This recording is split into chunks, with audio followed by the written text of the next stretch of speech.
तो आपकी बॉडी में कुछ भी हो रहा है वो आपके गट के वजह से ही हो रहा है। अगर पानी नहीं पिएंगे तो 10 दिन में मौत हो सकती है, खाना नहीं खाएंगे तो 1 महीने में मौत हो सकती है। वो इसी वजह से है क्योंकि आपका गट जो है सबसे इम्पोर्टेंट पार्ट है आपके जीवन को चलाए रखने का। अगर आपका गट खराब है तो आपके ब्लड में इम्प्योरिटीज होंगी, उससे आपके सारे अंग खराब होने लग जाएंगे। बिल्कुल, कई एक्सपेरिमेंट्स में ये उभर के सामने आया है कि रूट कॉज गट है। हाँ, कि गट से ये चीजें पैदा हो रही। तो 3 दिन करने के बाद अगर आपको लगता है कि मेरे को वो सारे सिम्टम्स चले गए हैं तो आपका गट रीसेट हो गया है। किसी को 5 दिन भी लग जाते हैं, किसी को 7 दिन भी लग जाते हैं। घी आपके डाइजेशन को उस तरह से इम्प्रूव करेगा कि दोबारा कभी आपका डाइजेशन खराब नहीं होगा।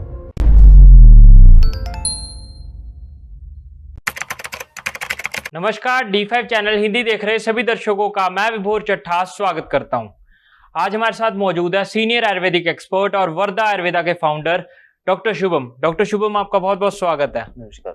आजकल ना बहुत ज्यादा गट हेल्थ इश्यूज हो रहे हैं लोगों को, और गट हेल्थ इश्यूज की वजह से कई और बीमारियां भी हो रही हैं। तो गट को हील कैसे किया जा सकता है? गट प्रॉब्लम है क्या एग्जैक्टली, आप ये समझाइए पहले। देखिए, पहले हमें समझना पड़ेगा कि गट शब्द क्या है। गट कई लोग समझते हैं कि स्मॉल इंटेस्टाइन है सिर्फ, या हमारा पेट या स्टमक है सिर्फ। ऐसा नहीं है। आपका गट आपके मुंह से शुरू हो जाता है और एनस तक, मल द्वार तक गट कहलाता है। उसमें आपका इसोफेगस, फूड पाइप भी आ जाएगा, स्टमक भी आ जाएगा, small intestine, large intestine, rectum और एनस, ये सारे पार्ट्स गट में आते हैं। जैसे आपने बताया कि गट हेल्थ के इश्यूज क्या हैं, तो इसमें मल्टीपल इश्यूज हो सकते हैं। आपको स्टोमेटाइटिस होता है, आपको बहुत बार छाले होते हैं, वो भी गट हेल्थ का इशू है। आपको इसोफेगस में कोई दिक्कत है, वो भी गट हेल्थ का इशू है। आपको पेट में एसिडिटी बहुत ज्यादा बनती है, वो भी गट हेल्थ का इशू है। आपको इंटेस्टाइन से खाना नहीं पचता है, वो भी गट हेल्थ है। आपका लार्ज इंटेस्टाइन में कोई दिक्कत है, वो भी गट हेल्थ है। आपको पाइल्स भी गट हेल्थ है। IBD, IBS गट हेल्थ है। इसके अलावा गट हेल्थ से होने वाले रोग बहुत ज्यादा है, क्योंकि अगर आप खाना खाते हैं तो समझिए कि आपके खाने को पचाकर सबसे पहले जो सिंप्लीफाइड फॉर्म में तोड़ता है वो आपका गट ही है। आपके खाने में जितने भी बैक्टीरिया, हैवी मेटल्स या और भी कोई पॉइजनस या जो आपके लिए हार्मफुल चीजें हैं, वो आपके मुंह के थ्रू ही आपके गट में जाते हैं। सबसे पहले आपका गट आपको उनसे भी प्रोटेक्ट करता है, यहाँ तक कि पेट का एसिड आपके टाइफाइड बैक्टीरिया से भी प्रिवेंट करता है। तो इस तरह के कई तरह के बैक्टीरिया, जो वायरसेस हैं, फंगस हैं, जो आपके गट के एसिड में डिसॉल्व हो जाते हैं, जिसकी वजह से आप इन्फेक्ट नहीं हो पाते। तो इस तरह से गट के बहुत वेरियस काम है, सिर्फ डाइजेशन के अलावा। गट का हमारे शरीर के किन किन अंगों के साथ सीधा कनेक्शन है, और गट हेल्थ के बारे में लोगों को अब अवेयरनेस क्यों हो रही है ज्यादा? देखिए, गट जो है हमारा हर बॉडी पार्ट से कनेक्टेड है। आप जो भी खाते हैं, आपकी बॉडी में, आपकी आईज में जो भी सेल्स हैं, वो खाना जो भी खाएंगे आप उसी से बनेगा। ठीक है। आपके बालों का जो इफेक्ट प्रोटीन है वो भी वहीं से बनेगा। आपकी हड्डियों का जो सब्सटेंस है वो भी वहीं से आएगा। आपको कैल्शियम वहां से मिलेगा, आपको मिनरल्स वहां से मिलेंगे, आपको प्रोटीन्स वहां से मिलेंगे, आपको वाटर तक वहां से एब्जॉर्ब हो रहा है गट से। तो आपकी बॉडी में कुछ भी हो रहा है वो आपके गट के वजह से ही हो रहा है जी। ठीक है। जैसे आपने सुना है कि अगर पानी नहीं पिएंगे तो 10 दिन में मौत हो सकती है, खाना नहीं खाएंगे तो 1 महीने में मौत हो सकती है। वो इसी वजह से है क्योंकि आपका गट जो है सबसे इंपॉर्टेंट पार्ट है आपके जीवन को चलाए रखने का। अभी अवेयरनेस का कारण ये है क्योंकि लोग जो है फूड के लिए डिपेंडेंट हो गए हैं बाहर की चीजों पर ज्यादा, है ना। पहले होता था, सस्टेनेबल लाइफ थी। पहले आप अपना खाना उगाते थे, उसको पीसते थे, अपने लिए चीजें बनाते थे। अभी जो है लोग डिपेंडेंट हो गया दूसरों पर। तो ये कमर्शियलाइजेशन होने की वजह से एडल्ट्रेशन बहुत हो गया है। बहुत सारा पेस्टिसाइड, ये सब चीजें यूज हो रही हैं, बहुत सारे नकली प्रोडक्ट्स यूज हो रहे हैं, कलरिंग एजेंट्स यूज हो रहे हैं, प्रिजर्वेटिव यूज हो रहे हैं, जिसकी वजह से कि लोगों का पेट खराब हो रहा है, और उसकी वजह से बहुत सारे ऑटोइम्यून डिसऑर्डर्स भी हो रहे हैं और डायबिटीज के केसेस बढ़ रहे हैं। इसी वजह से लोगों का कंसर्न जो है गट को लेकर अब ज्यादा हो चुका है। सर, कैसे पता चलता है कि किसी का गट खराब होने लग गया है? जैसे मैंने अभी बताया कि सिंपल सिम्टम्स हैं। किसी को एसिडिटी ज्यादा बन रही है, खाने के बाद हैवीनेस हो रही है। हमारे आयुर्वेद में एक शब्द होता है अग्नि। अग्नि का मतलब है आप खाना खा रहे हैं, आपको प्रॉपर डाइजेस्ट हो रहा है और आपकी लाइफ जो है अच्छे से चल रही है। अगर आपको खाना खाने के बाद हैवीनेस होने लग जाए, मल अच्छे से ना आए, यूरिन अच्छे से पास ना हो, आपको खाने के बाद जो है एसिडिटी जैसी फीलिंग आए, आप मूवमेंट करने में रिस्ट्रिक्शन महसूस करो, ठीक है, खाने के बाद सिर दर्द हो जाए, ऐसी चीजें हो, खाना खाने के बावजूद भी वीकनेस रहे, वेट लॉस हो, ऐसी चीजें हो, बार बार मोशन आए, तो आपका गट हेल्थ डिस्टर्ब्ड है। खाना खाने के बाद अगर नींद आए तो वो भी गट इशू है? अगर आप ओवर ईटिंग करेंगे, देखिए थोड़ा बहुत नींद आना ये कॉमन है, क्योंकि आपका ब्लड सर्कुलेशन जो है वो डाइवर्ट हो जाता है, तो उस समय थोड़ा बहुत सुस्ती आना आम बात है। लेकिन अगर बहुत ज्यादा नींद आ रही है, बहुत ज्यादा, तो आपको अपने जो खाने में मात्रा और गुण, मतलब बहुत ज्यादा तो नहीं खा रहे हैं और या बहुत ज्यादा हैवी तो नहीं ले रहे हैं, इन चीजों को चेक करना चाहिए। जी सर, अब हम बात करते हैं इसको ठीक कैसे किया जा सकता है गट इश्यूज को। तो गट इश्यूज में किन किन पैरामीटर्स को देखना चाहिए एक आम इंसान को अपनी डेली रूटीन में कि उनका गट खराब ही ना हो सके? जैसे अगर आपको भूख लगती है, आप उसी समय खाना खाएं, और आपको दिन में 1-2 बार मोशन आ रहा है और वो फॉर्म्ड आ रहा है, सेमी सॉलिड या पतला पानी या पानी की तरह मोशन नहीं आ रहा, तो इसका मतलब, और उसके बाद आपको ब्लॉटिंग वगैरह नहीं हो रहा, मतलब पेट नहीं फूल रहा, कई लोगों को समस्या होती है खाना खाने के बाद पेट फूल जाता है, एसिडिटी होती है, सर दर्द होने लग जाता है, ये चीजें नहीं हो रही, तो आपका गट बिल्कुल स्वस्थ है।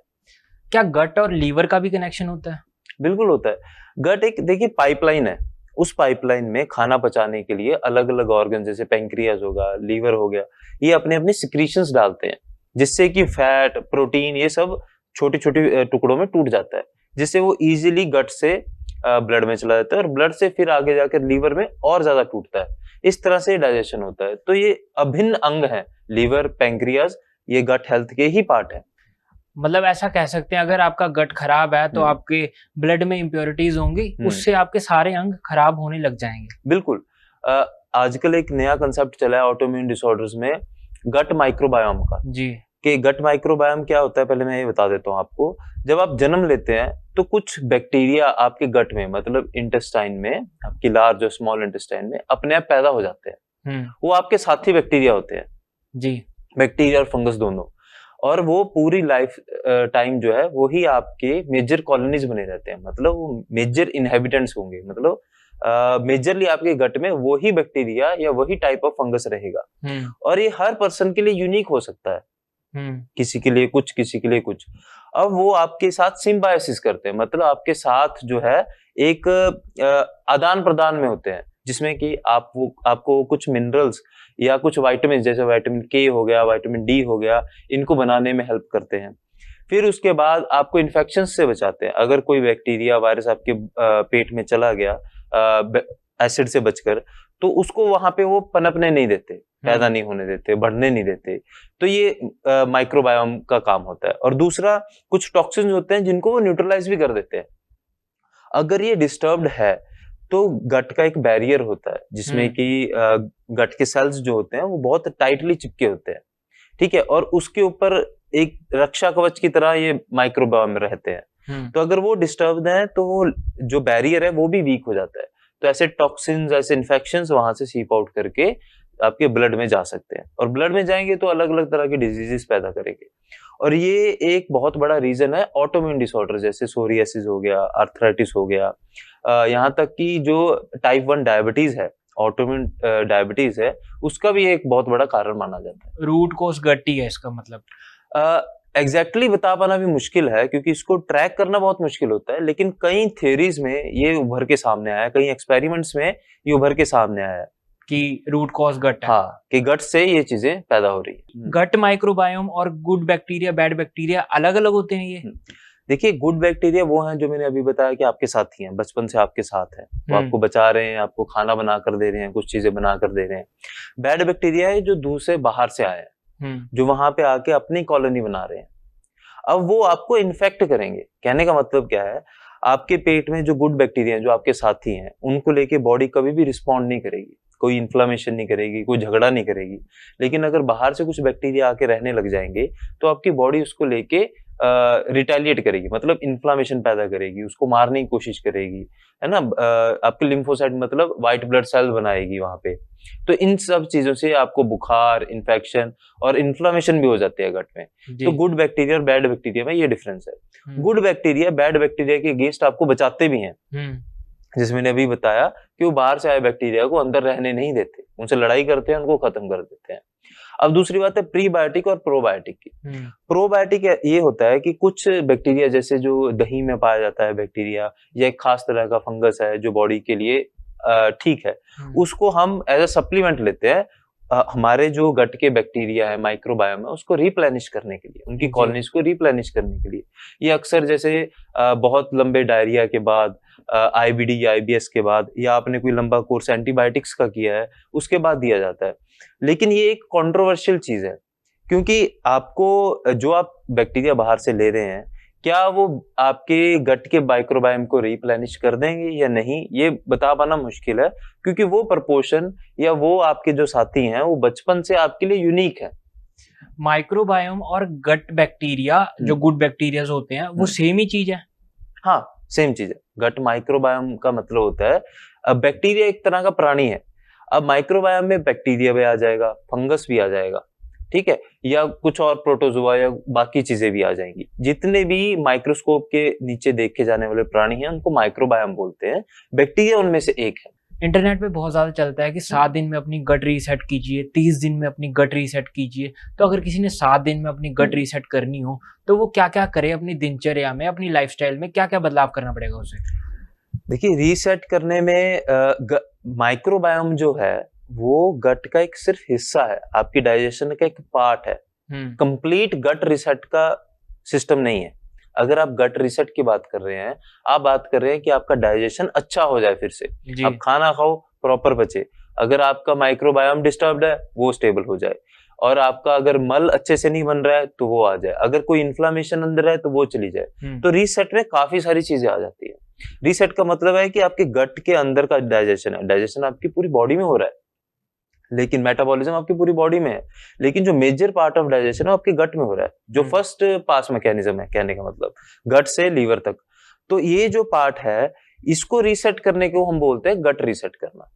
उसमें क्या होगा, अगर किसी को एसिडिटी हो रही है तो एसिडिटी कम हो जाएगी, अगर किसी को खाने के बाद ब्लॉटिंग हो रही है तो ब्लॉटिंग होना बंद हो जाएगा, अगर किसी को दिन में बार बार मोशन जाना पड़ रहा है तो वो ठीक हो जाएगा, अगर किसी को बहुत ज्यादा पतला स्टूल आ रहा है तो वो बन के आने लग जाएगा, किसी को हार्ड आ रहा है तो वो सॉफ्ट हो जाएगा। इसको हम रीसेट बोलते हैं। हर किसी के लिए समस्या अलग हो सकती है, हर किसी के लिए रीसेट थोड़ा अलग हो सकता है। तो गट रीसेट के लिए आयुर्वेद में लंघन एक प्रोसेस बताया है, वो 3, 5 या 7 दिन का रहता है। किसी का 3 दिन में हो जाएगा, किसी का 5 दिन में हो जाएगा, किसी को 7 दिन भी लग सकते हैं। इसमें क्या होता है कि आप पेट को, जैसे हम बीमार होते हैं तो काम से छुट्टी लेते हैं, उसी तरह से पेट को खाने के लिए या पचाने के लिए बहुत हल्का या कम भोजन देते हैं। जैसे सुबह और शाम 2 टाइम लीजिए, 10 से 12 घंटे के गैप में बहुत थोड़ा खाना लीजिए, और बहुत ज्यादा गला हुआ खाना, मतलब ओवर कुक्ड खिचड़ी, जैसे खिचड़ी होती है ओवर कुक्ड फूड है, तो ओवर कुक्ड चीजें जैसे खिचड़ी हो गया, दलिया हो गया, या फिर सिर्फ चावल हो गई, तो ये ओवर कुक्ड फूड आपने लेना है सुबह और शाम। या आप दाल ले सकते हैं, कोई सूप ले सकते हैं, और सुबह और शाम के अलावा आप कुछ नहीं लेंगे जी। और इन बिटवीन जैसे कुछ डिटॉक्स वाटर्स होते हैं जो मैं बताता हूँ, कि जैसे शुंठी, धनिया, जीरा, सौंफ, जो आपके डाइजेशन को रिकिंडल करते हैं, आपके डाइजेशन को फिर से रीसेट करते हैं। इसको आप पानी में बॉयल करके, ये डिटॉक्स वाटर आप पूरा दिन पी सकते हैं। तो 3 दिन करने के बाद अगर आपको लगता है कि मेरे को वो सारे सिम्टम्स चले गए हैं, तो आपका गट रीसेट हो गया है। किसी को 5 दिन भी लग जाते हैं, किसी को 7 दिन में लग जाते हैं। 7 दिन से ज्यादा ये नहीं करना चाहिए, क्योंकि उसके बाद जर्नल जो इसकी प्रैक्टिस नहीं करते हैं, उनको जनरल लोगों को वीकनेस आने शुरू हो जाती है। तो 3, 5 या 7 दिन नहीं करना चाहिए। सर, आप तो उपवास में खाना खाने की भी बात करते हैं। कई लोग ये बोलते हैं कि अगर आपने उपवास किया, फास्टिंग किया है, तो वो प्रॉपर फास्टिंग हो, पानी के अलावा आपने खाने का कुछ खाना नहीं है, तो वो कैसे इफेक्ट करती है हमारी गट पे, अगर हम खाना ना खाएं तो?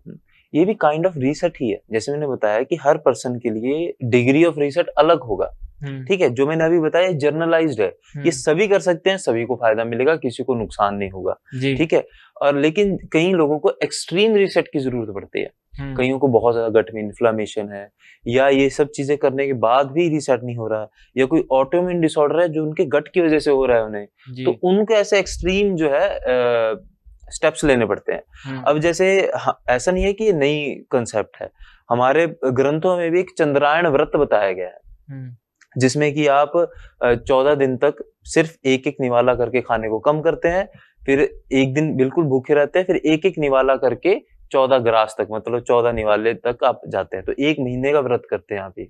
वो भी एक तरह का एक्सट्रीम रीसेट है। जिन लोगों को वो बताया गया, जिन लोगों को बहुत ज्यादा कुष्ठ रोग हो जाता है, जिन लोगों का स्किन बहुत ज्यादा खराब हो चुका है, उनको चंद्रायण व्रत बताया गया। वो भी एक काइंड ऑफ रीसेट ही है जी। तो फास्टिंग से गट रीसेट किया जा सकता है? बिल्कुल किया जा सकता है, क्योंकि गट का जो मेनली काम है वो डाइजेशन है, और अगर उसको आप बीमार है और उसको आप खाना देते रहेंगे डाइजेस्ट करने के लिए, तो वो और बीमार होता चला जाएगा। जी सर, कई लोगों को कॉन्स्टिपेशन होती है जिससे कि उनको गट इश्यूज आते हैं। कॉन्स्टिपेशन को ठीक करने के लिए वो क्या क्या होम रेमेडीज कर सकते हैं? कॉन्स्टिपेशन के कई कारण हो सकते हैं। अगर ओल्ड एज में कॉन्स्टिपेशन हो रहा है तो वो स्वाभाविक है। अगर कोई 70 से अबव है और उसको 1 दिन छोड़कर या 2 दिन छोड़कर मोशन आता है, तो वो स्वाभाविक है, क्योंकि उनकी गट की मोटिलिटी रिड्यूस हो जाती है। गट जो है मल को पुश नहीं कर पाता उतने फोर्स से, ठीक है। लेकिन कई लोगों को डायबिटीज की वजह से ही हो जाता है। जो ये 70 साल की उम्र में होने वाली चीज है, वो डायबिटीज वाले पेशेंट्स को 55 या 60 में हो जाता है, कि गट की नर्व्स कमजोर हो जाती हैं और वो पुश नहीं कर पाती हैं खाने को। तो इसके कई कारण हो सकते हैं। फिर आपका फाइबर की कमी हो सकती है। अगर आप फाइबर नहीं लेंगे, फाइबर भी 2 तरह का होता है, डिसॉल्वेबल, नॉन डिसॉल्वेबल। ये दोनों ही आपके गट के बैक्टीरिया को अच्छा करता है। गट का बैक्टीरिया आपके स्टूल को सॉफ्ट करता है, स्टूल बनने के बाद उसको सॉफ्ट करता है, उसके ऊपर जेलेटिन की लेयर बनाता है गट का बैक्टीरिया, और ये तब बनाएगा जब आपके खाने में फाइबर रहेगा। तो इस वजह से भी कई लोग पानी कम पीते हैं, तो पानी कम पीने से जो है स्टूल जो हार्ड हो जाएगा, तो उससे भी कॉन्स्टिपेशन हो जाएगी। दिन में कितना पानी पीना चाहिए एक आम इंसान को? एक इंसान को अपनी प्यास के हिसाब से पानी पीना चाहिए, क्योंकि अभी जो है हमारा वर्किंग कल्चर जो है थोड़ा डेस्क जॉब की तरफ है ना, सेडेंटरी लाइफस्टाइल है, तो ऐसे में हमारा वाटर लॉस भी कम होता है। अगर हम बहुत ज्यादा पानी पियेंगे, और उससे क्या होगा कि हमारे किडनीज पे भी लोड पड़ेगा। तो अगर आपको प्यास लग रही है, मुंह सूख रहा है, तो आप पानी पीजिए, अपने हिसाब से पानी पीजिए। जनरली एक बॉडी को चलने के लिए 1 से 1.5 लीटर पानी की जरूरत होती है दिन भर जी। अगर फिर डिपेंड करता है कि उसकी एक्टिविटी कैसी है। अगर गर्मी में एक्टिविटी है, स्वेटिंग हो रही है, उसको वाटर लॉस हो रहा है बॉडी से, तो उसको ज्यादा भी पीना पड़ेगा। टेम्परेचर, क्लाइमेट, इस सब चीजें से ये चेंज होता रहता है। लेकिन जरूरी है कि आप अपनी बॉडी की सुने। आपको प्यास लग रही है तो पानी पियो, नहीं प्यास लग रही है जबरदस्ती 3 लीटर का 4 लीटर का टारगेट रखने का कोई फायदा नहीं है। सर, जब फाइबर की बात करते हैं हम, तो क्या क्या सोर्स हो सकते हैं फाइबर इनटेक के? जैसे मैंने बताया कि फाइबर 2 तरह का होता है, डिसॉल्वेबल और नॉन डिसॉल्वेबल। अब इसका एक एग्जांपल दूंगा, आपको बड़े अच्छे से समझ आएगा। जब हम खीरा काटते हैं तो उसके ऊपर का शेल जो है वो हार्ड होता है, जैसे जैसे उसके सेंटर की तरफ जाते हैं वो सॉफ्ट होता जाता है, जेली की तरह होता जाता है। जो जेली वाला पार्ट है वो डिसॉल्वेबल फाइबर है, और जो ऊपर वाला पार्ट है नॉन डिसॉल्वेबल फाइबर है। ये दोनों ही तरह के फाइबर गट को चाहिए होते हैं। इससे क्या होता है कि हमारे गट के बैक्टीरिया का ये खाना है एक तरह से, इस पे ये डेवलप करते हैं, इसको खाते हैं, और उनकी जो हेल्थ है वो मेंटेन रहती है।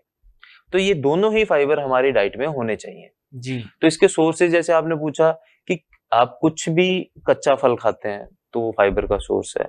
उसके अलावा हमारे जैसे पंजाब में गूंद कतीरा बोलते हैं, एगाकैंथा, वो बहुत अच्छा एक डिसॉल्वेबल फाइबर का सोर्स है जी। इसके अलावा जितने भी रेजिन्स हैं, गोंद हैं, वो सारे के सारे फाइबर का सोर्स हैं, डिसॉल्वेबल फाइबर का। तो इस तरह से जो भी आपके आसपास मिलता है, जो भी आपको सूट करता है, उस हिसाब से आप ले सकते हैं। क्या सीड्स भी असर दिखाते हैं इसमें?